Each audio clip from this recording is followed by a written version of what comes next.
चुपके चुपके? मैं आई हूँ मम्मा, साक्षी आई। अच्छा, साक्षी आई, यहाँ बैठ जा। साक्षी आई है तो साक्षी को तो किससे मिलनी चाहिए ना? अच्छा, ऐसे। मम्मा आप यहाँ अकेले क्यों बैठे हो, क्या हुआ?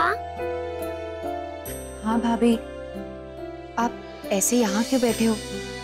नीचे भी सब लोग बहुत परेशान हैं। भैया और आपकी लड़ाई हुई है क्या? मम्मा क्या आपने और पापा ने फिर से फाइटिंग की क्या? बिल्कुल नहीं। अच्छा एक बात बताओ, दिया आपकी बेस्ट फ्रेंड है तो आप लोगों के बीच भी कभी कभी टॉयज को लेकर झगड़ा होता होगा? होता है ना। तो क्या दिया आपकी बेस्ट फ्रेंड नहीं है? नहीं मम्मा, दिया मेरी बेस्ट फ्रेंड है। तो उसी तरह कभी कभी मम्मा और आपके पापा का भी आर्गुमेंट हो जाता है, पर इसका मतलब ये तो नहीं है कि हमने झगड़ा किया है या हम दोनों एक दूसरे से नाराज हैं, नहीं ना? अच्छा बेटा, अब जाओ और जाकर खेलो। ओके।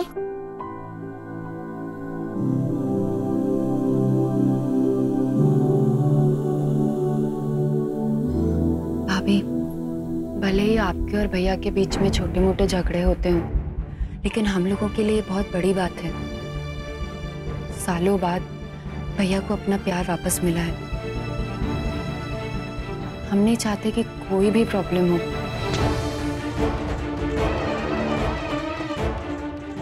मुझे जानकी आंटी का सच रौनक सर के सामने लाने के लिए जल्दी ही कुछ करना पड़ेगा।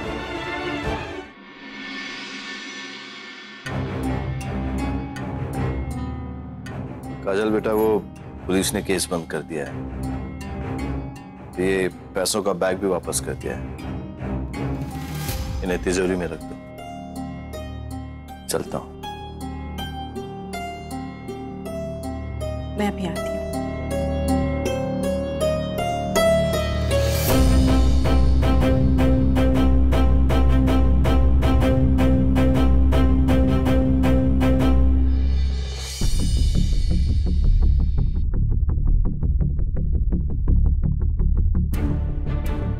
भले ही आपके और भैया के बीच में छोटे मोटे झगड़े होते हों, लेकिन हम लोगों के लिए बहुत बड़ी बात है। सालों बाद भैया को अपना प्यार वापस मिला है। हम नहीं चाहते कि कोई भी प्रॉब्लम हो।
ऐसा कैसे हो सकता है? कल नीति को 10 लाख रुपए देने के बाद इसमें 30 लाख रुपए बचे थे। मेरा चोरी होने के बाद भी इसमें 30 लाख रुपए ही होने चाहिए थे, पर 45 लाख रुपए कैसे हो सकते हैं?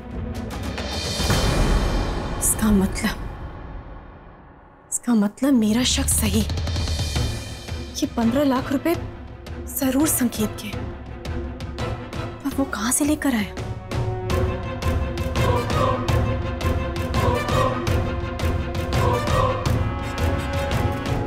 मुझे इस बारे में संकेत से बात करनी होगी। वो इतने पैसे कहां से लाया और क्यों?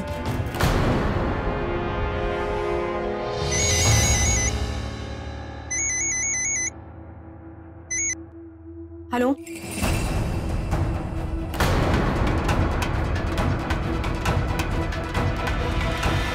क्या? हेलो हेलो,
वो आदमी जो फोन पर कह रहा था वो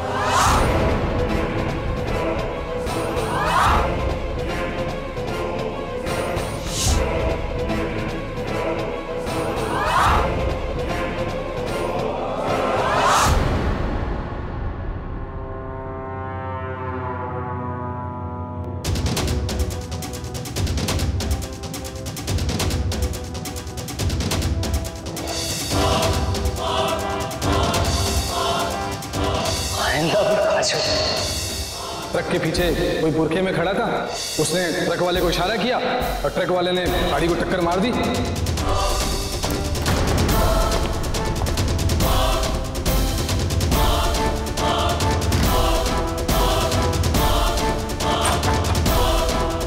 काजल, मुझे मेरे कबर्ड से कुछ निकालना है।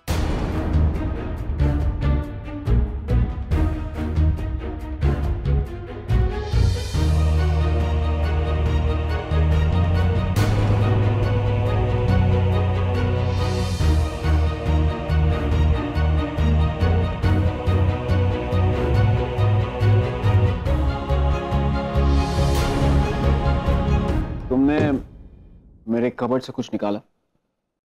सर, मुझे आपसे कुछ बात करनी है। ये मेरे सवाल का जवाब नहीं है। मुझे आपसे कुछ जरूरी बात करनी है।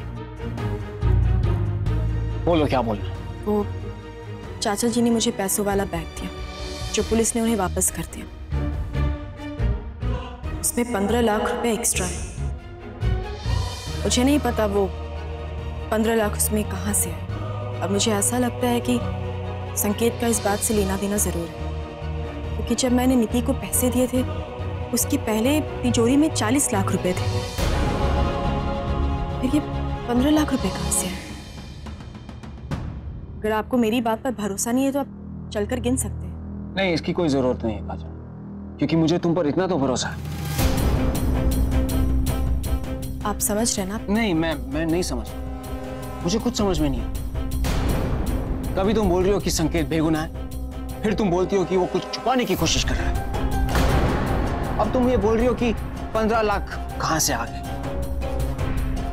तुम क्या करना चाहती हो? क्या साबित करना चाहती हो? अब तुम्हें किस पर शक है? सर, मुझे कानून नंबर से फोन आया था। अच्छा, अब तुम बोलोगी कि किसी बाहर वाले ने फोन करके तुम्हें वो पैसों के बारे में बताया। Look Kajal, I trust you. इसका मतलब ये नहीं कि तुम कुछ भी बोलोगी। तिजोरी में कितने पैसे थे वो सिर्फ तुम और माँ जानते हो। अब मैं माँ को यहाँ बुलाकर उनसे ये तो नहीं पूछ सकता कि माँ तिजोरी में कितने पैसे थे, क्योंकि अगर मैंने ऐसा किया भी तो तुम यही कहोगी कि आंटी झूठ बोल रही है। काजल, मुझे समझ में नहीं आता कभी कभी कि तुम करना क्या चाहती हो, लेकिन इतना मत भूलो कि हमारा मकसद अक्षय के कातिल को पकड़ना है। इसमें ये संकेत और पैसों की असलियत ये कोई मायने नहीं रखता। ये देखिए,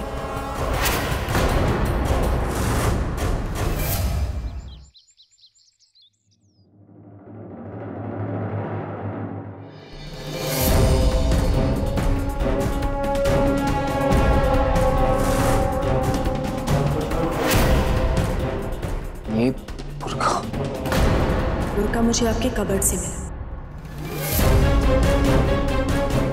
ये मेरे कबर्ड में था। तुम कहना क्या चाहती हो? ये बुर्का मेरे कबर्ड में था तो मैंने अक्षय का एक्सीडेंट करवाया, जबकि मैं खुद उसके साथ गाड़ी में था। मैं अभी कुछ भी समझ नहीं पा रही हूँ रौनक, सिवाय इस बात के कि ये आपके कबर्ड में था। इस बात का आपके पास कोई एक्सप्लेनेशन है? कुछ बताना चाहेंगे आप मुझे कि आपकी कबर्ड में क्या कर रहा था? तुम मुझ पर इल्जाम लगा रही हो काजल। नहीं, वो बोल रही हूँ जो दिखाई दे रहा है मुझे। You know what, काजल? तुम हर बार अपने बयान बदलती रहती हो। पहले तुमने माँ पर इल्जाम लगाया, अब तुम्हें मुझ पर शक है।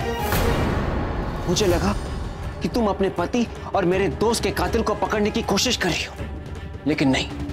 सच तो यह है कि तुम हमारे परिवार में अपना बदला लेने आई हो। आप कैसी बातें कर रहे हैं रौनक साहब? ऐसी कोई बात नहीं है। ऐसा ही है काजल, बिल्कुल ऐसा ही है, क्योंकि तुमने तो मान लिया है कि तुम्हारी और अक्षय की शादी माँ ने जबरदस्ती करवाई थी ताकि माँ तुम्हें मुझसे दूर रखे। जबकि वो जानती थी कि मैं तुमसे प्यार करता हूं। और इन सब में तुम्हारे हाथ से इस घर की बहू बनने का सपना निकल गया। हाँ सर, जो कुछ भी कहा आपने बिल्कुल सही कहा, सिवाय इस बात की कि मैं किसी बड़े घर की बहू बनना चाहती थी। रौनक सर, मैंने तो जिंदगी में ऐसा सोचा भी नहीं था और न ही कभी ऐसी कोई चाहत रखी।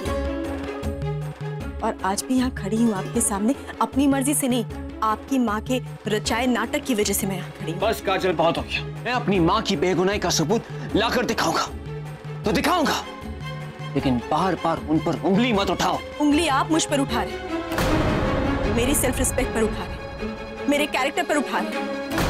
और आप ऐसे कैसे कह सकते हैं? आप तो मुझे जानते हैं। क्योंकि तुमने मुझे ये सब कहने पर मजबूर कर दिया काजल। तुम बार बार मेरी माँ पर इल्जाम लगाओगी और मैं सुनता रहूंगा।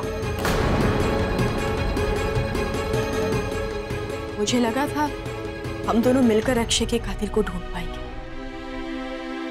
लेकिन जैसे जैसे हम आगे बढ़ रहे, हमारा ट्रस्ट एक दूसरे पर से कम होता जा रहा है और दो अलग सोच के साथ हम कभी भी मंजिल नहीं हासिल कर सकते।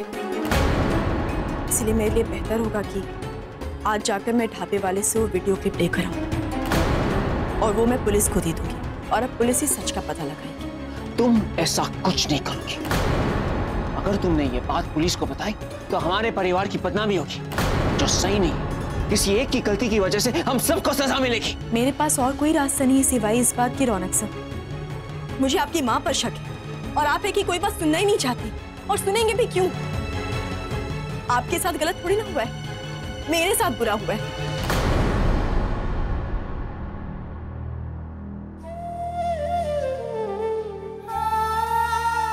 6 साल पहले मैं आगे पढ़ाई करना चाहती थी, जॉब करना चाहती थी, इंडिपेंडेंट बनना चाहती थी। आपकी माँ ने मुझे शादी के बंधन में बांध दिया। भगवान बनकर मेरी किस्मत ही बदलती, फिर भी मैं चुपचाप जिंदगी में आगे बढ़ती रही। आई एम सो थैंकफुल मुझे अक्षय जैसा पार्टनर मिला था। सोचा पूरी जिंदगी उसके साथ बिताऊंगी। क्या हुआ?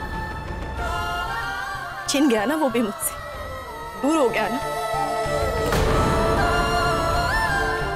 फिर भी उसके एक्सीडेंट के साथ मैंने समझौता कर लिया था, खुद को मना लिया था कि वो सिर्फ एक एक्सीडेंट था।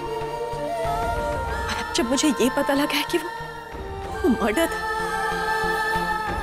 कातिल आपके घर में ही है, मैं कैसे शांत हो जाऊंगी? सॉरी सर, पर अब सच को बाहर आना ही होगा। मैं तुमसे आखिरी बार कह रहा हूँ, पुलिस को इस मामले में इन्वॉल्व मत करना। पुलिस तो आएगी रौनक सर, और पुलिस जब मुझसे पूछेगी कि मुझे किस पर शक है, तो मैं बताऊंगी कि मुझे आपकी मां पर शक है। और अगर आपको लगता है कि वो निर्दोष है, इनोसेंट है, तो ठीक है, साबित कर दीजिए। लेकिन अब सच बाहर आकर ही रहेगा। उस ढाबे वाले से मेरे लिए वो वीडियो क्लिप लाना बहुत जरूरी है रौनक सर, और मुझे पूरा यकीन है मुझे कोई ना कोई सबूत जरूर मिल जाएगा।